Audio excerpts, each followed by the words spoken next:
देखिए पहला क्वेश्चन हमारे बोर्ड पे है, गुरुत्वाकर्षण नियतांक का एसआई मात्रक निम्न में से कौन सा है? गुरुत्वाकर्षण नियतांक, इसको इंग्लिश में बोलते हैं ग्रेविटेशनल कांस्टेंट, जिसको जी से डिनोट करते हैं।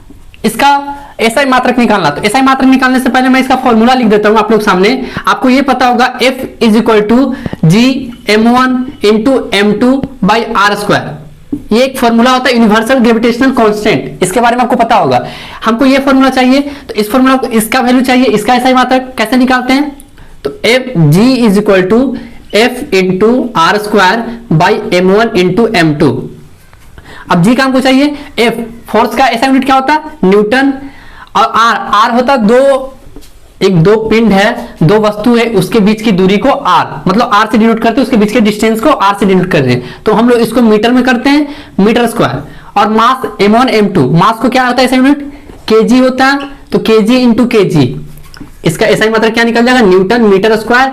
अब ये हो गया आपका पर केजी स्क्वायर। तो देखिए जी का आपका यूनिवर्सल ग्रेविटेशनल कांस्टेंट, जी का वैल्यू, आप जी का एसआई मात्रक आपका निकल गया। अब आपसे कभी कभी एग्जाम में ये भी पूछता है कि जी का वैल्यू कितना होता है, तो इसको भी याद रखिएगा 6.67 into 10 to the power -11 newton metre square per KG square.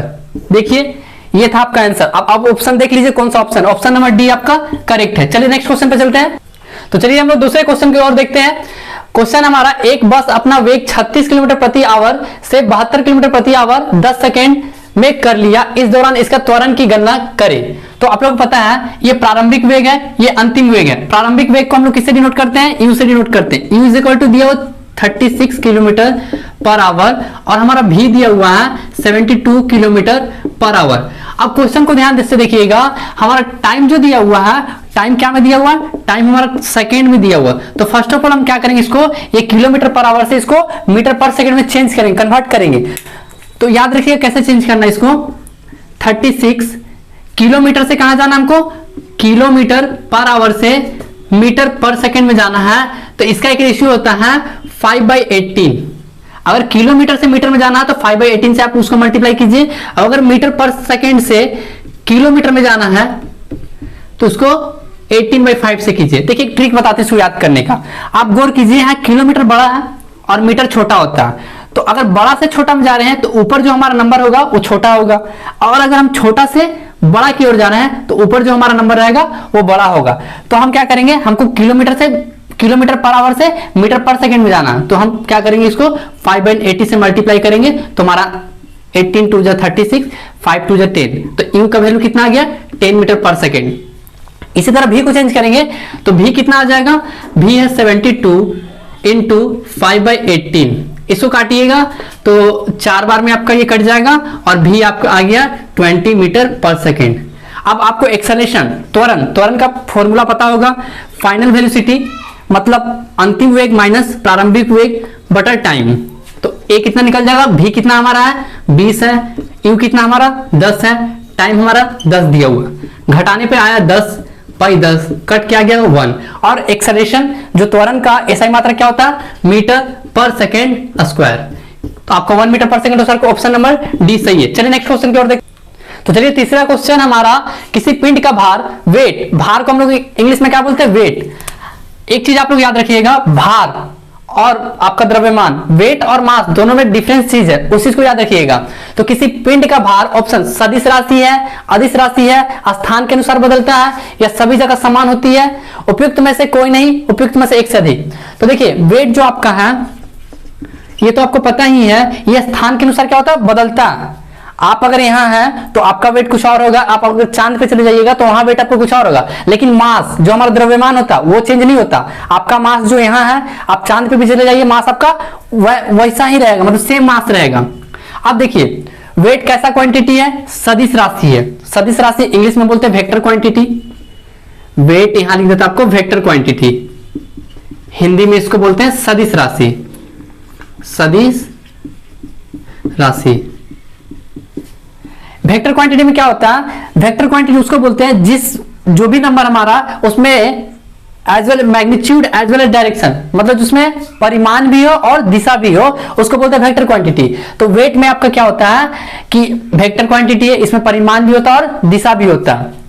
और वेट आपका स्थान के अनुसार बदलता है। कैसे? क्योंकि वेट का फॉर्मूला होता है m इंटू जी, मास यानी मास इंटू गुरुत्वीय त्वरण, और जी का मान पता ही आपको होगा, ये जो छोटा वाला जी है इसका भी क्या होता है, स्थान के अनुसार ये भी जी चेंज होता है।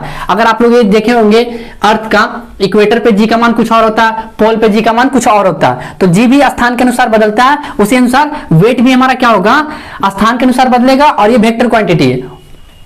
और इसमें मैं बताना चाहता हूं कि इसका जो एसआई यूनिट होता है, जो फोर्स का एसआई यूनिट होता है, फोर्स का एसआई यूनिट क्या होता है, न्यूटन होता है। सेम वेट का भी एसआई यूनिट क्या होता है, न्यूटन ही होता है। इस चीज को याद रखिएगा आप लोग, कभी कभी एग्जाम में वेट का एसआई यूनिट भी पूछ देता है। तो हमारा ऑप्शन कौन सा सही होगा, तो देखिए ऑप्शन एक से अधिक सही हो रहा है। कैसे, किसी पिंड का भार, वेट आपका सदिश राशि भी आ गया, और सभी जगह समान तो होते नहीं है, ये तो मास तो है नहीं कि सभी जगह समान होगा, वेट है, वेट क्या होता है, स्थान के अनुसार बदलता है। तो ऑप्शन नंबर सी भी सही है। इसका मतलब ऑप्शन नंबर हमारा कौन सा, एक्चुअली में ऑप्शन नंबर कौन सही होगा, तो ई सही होगा, क्योंकि उपयुक्त में से एक से अधिक ऑप्शन दिया हुआ है, तो ऑप्शन नंबर ई हमारा सही है। चलिए नेक्स्ट क्वेश्चन की ओर चलते हैं। चलिए तो नेक्स्ट क्वेश्चन नंबर 4 पे हम लोग देखते हैं। क्वेश्चन हमारा, मलेरिया निम्न में से किससे होने वाला रोग है। आपको पता होगा मलेरिया एक जो हमारा संक्रमित मच्छर होता है, जो मादा एनफिलीज मच्छर का नाम है, उसके काटने से होता है। तो ये प्रोटोजोआ किसके कारण होता है, प्रोटोजोआ कारण। और ये प्रोटोजोआ मलेरिया हमारे बॉडी के पार्ट्स को, किस पार्ट्स को प्रभावित करता है, तो हमारे ब्लड के आरबीसी पार्ट्स को प्रभावित करता है। तो इसका ऑप्शन नंबर ए सही है, मलेरिया आपके प्रोटोजोआ कारण होता है। और ये हमारे पूछा जाएगा, अब ये भी क्वेश्चन पूछा जाएगा कि इसका उपाय मतलब इसका उपचार, मलेरिया का दवा किससे बनाया जाता है। तो एक सिंकोना नामक वृक्ष होता है, उसमें कुनैन से बनाया जाता है। सिंकोना नामक वृक्ष होता है, उसकी छाल से बनाया जाता है। मलेरिया के मतलब मलेरिया का दवा उसको बोल सकते हैं हम लोग। चलिए तो नेक्स्ट क्वेश्चन पे चलिए क्वेश्चन नंबर 5 पे आते हैं। शुगर का आणविक सूत्र निम्नलिखित में से कौन सा है। ऑप्शन आपके ये है। अब शुगर हमारा हो गया, जिसको हम लोग सुक्रोज भी के नाम से भी जानते हैं, और ये सुक्रोज किससे किससे मिलकर बनता है उसको देखते हैं। आप लोग नाम सुने होंगे ग्लूकोज का, ग्लूकोज प्लस फ्रुक्टोज, ये तैयार किया, ये दोनों से मिलकर क्या बना हमारा, सुक्रोज। अब ग्लूकोज का फॉर्मूला क्या होता है उसको भी देख लेते हैं। ग्लूकोज का फॉर्मूला होता है आपका C6H12O6। इसी तरह फ्रुक्टोज का भी फॉर्मूला सेम होता है, C6H12O6। अब सुक्रोज का फॉर्मूला क्या बनेगा, C6C12H22O11 प्लस H2O, वाटर आपका बाहर निकल जाएगा। आप इसको जोड़कर देख लीजिएगा, बैलेंस करके देख लीजिएगा, उसका बैलेंस हो गया। अब सुक्रोज को हम लोग हाउसहोल्ड शुगर भी बोलते हैं, हाउसहोल्ड शुगर, जिसे हम लोग घरेलू चीनी भी हिंदी में बोल सकते हैं। और ये कैसा सेक्राइड है, डाइसेक्राइड है हमारा, इसका दूसरा नाम डाइसेक्राइड, ये आपका डाइसेक्राइड है। ओलिगोसेक्राइड भी इसको बोलते हैं। डाइसेक्राइड यानी अगर दो आपका शुगर मिलकर बन रहा है, डाइसेक्राइड हो गया। आप लोग लेक्टोज सुने होंगे, माल्टोज सुने होंगे। इसी तरह आप लोग ये शुगर का, सुक्रोज का फॉर्मूला था, आपसे ये पूछा था शुगर का आणविक सूत्र क्या है, तो आपका ऑप्शन नंबर बी हो जाएगा। चलिए नेक्स्ट क्वेश्चन पे आते हैं। चलिए तो नेक्स्ट क्वेश्चन है हमारा, निम्नलिखित में से किस विटामिन में कोबाल्ट पाया जाता है। तो आपको पता होगा विटामिन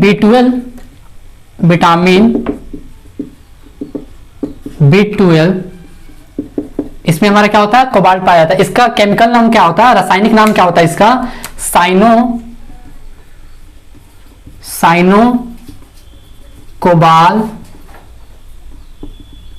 कोबालमीन।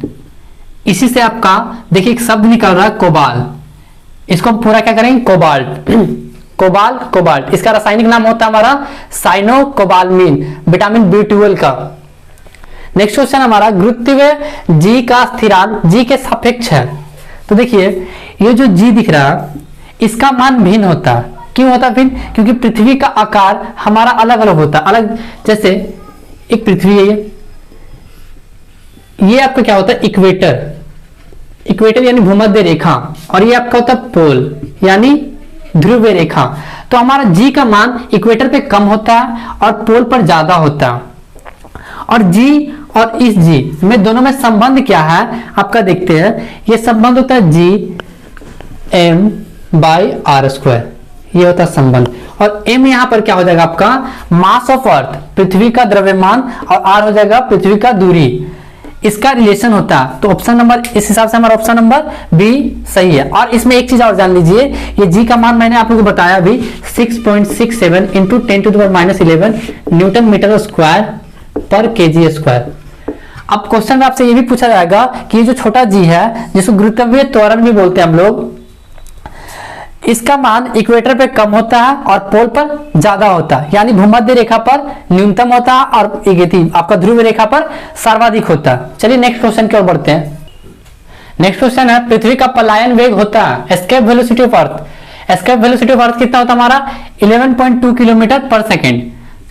मतलब अगर इतने के स्पीड से कोई चीज आप उसको फेंकिएगा, कोई भी चीज को, तो आपका ग्रेविटी को पार कर जाएगा और वो वापस पृथ्वी पर नहीं आ पाएगा। तो हमारा एस्केप वेलोसिटी ऑफ अर्थ इतना होता है। पानी का घनत्व अधिकतम होता, पानी का घनत्व अधिकतम, maximum density of water is 4 degree Celsius. 4 degree Celsius पानी का घनत्व क्या होता है, अधिकतम होता है। चलिए नेक्स्ट क्वेश्चन देखते हैं। चलिए तो नेक्स्ट क्वेश्चन है हमारा, विटामिन डी की कमी से कौन सी रोग होती है। तो विटामिन डी की कमी से हमारा रिकेट्स होता है। आपको पता होगा विटामिन डी की कमी से रिकेट्स होता है। रिकेट्स इसमें क्या होता है, देखे होंगे आप लोग कि अस्थियां, जो हमारे हड्डी होते हैं वो मुड़ जाते हैं या पूरा मुलायम हो जाता है हमारा, तो विटामिन डी के कारण होता। अब आते हैं नेक्स्ट क्वेश्चन पे, मानव रक्त के किस समूह को सर्वदाता कहा जाता है। एक होता सर्वदाता और एक होता सर्वग्राही, यूनिवर्सल डोनर और यूनिवर्सल एक्सेप्टर। तो हमारा जो मानव सर्वदाता जो होता है, जो सबको दे सकता है, जो दानी होता है, वो हमारा ब्लड ग्रुप ओ होता है। अगर आपका भी ब्लड ग्रुप ओ है तो आप सबको दान कर सकते हैं, आपको आप सर्वदाता कहलाएंगे। लेकिन जो सर्वग्राही, जो सबसे ले सकते हैं, वो कौन होता हमारा एबी, सर्वग्राही एबी होता, वो सबसे ले सकता है। और कहने का मतलब सबसे लेगा, और देने वाला एक ही है, ये दानी है वो। चलिए हमारा लास्ट क्वेश्चन है, मानव रक्त की पीएच मान कितना होता है। तो मानव रक्त का पीएच मान ऐसा 7.4 होता है, लेकिन आप लोग को याद रखना होगा, इससे कभी कभी ऑप्शन में, एग्जाम में ऑप्शन क्या होता है, थोड़ा सा फ्लक्चुएट करके दिया जाता है। ऐसे 7.36 से 7.42 के बीच में हमारा होता है। तो चलिए दोस्तों, आज के लिए इतना ही, मिलते हैं हम लोग नेक्स्ट वीडियो में। और आपका ये सीरीज स्टार्ट हो चुका और ये कंटिन्यू रहेगा, और मैं जितना भी बता रहा हूँ ये सारा का सारा इंपॉर्टेंट ही क्वेश्चन है। आप इस चीज को जरूर देखिएगा और हो सके तो क्वेश्चन को याद भी कर लीजिएगा।